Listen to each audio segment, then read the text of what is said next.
Ma'am, మిమ్మల్ని అందరూ తిడుతున్నారని ఏమనుకోవద్దు. ఎందుకంటే అలా తిట్టకపోతే వాళ్ళు మీరు గోల్డ్ మెడల్ సాధించేవాళ్ళు కాదు, నేను రాజాసాబ్ తీసేవాడిని కాదు.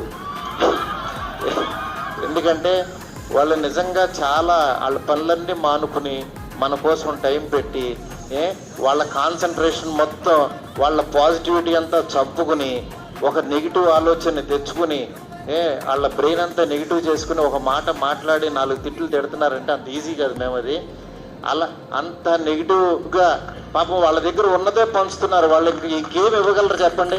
వాళ్ళ దగ్గర ఏముంటుంది? 4 బూతు మాటలు చక్కగా 4 ఏదో ఒకటి తిట్టగలరు, అవే పంచుతున్నారు. వాళ్ళ దగ్గర ఉన్నదే ఇస్తున్నారు. నేను అనుకుంటా ఈ చూసిన కామెంట్ అలా, ఒరే నీ దగ్గర ఉన్నది ఇదేనా, ఇంకేమీ లేదా అనుకుంటా.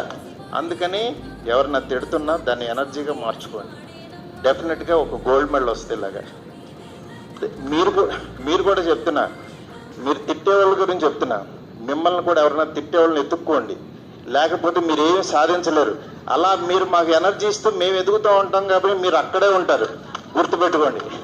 అర్థమైందా? అందువల్ల నెగిటివ్ కామెంట్స్ ఇచ్చే అందరికీ కూడా చాలా చాలా థ్యాంక్స్ అండి. ఎందుకంటే మీరు లేకపోతే మేము లేము, మేము సాధించలేకపోతున్నాం.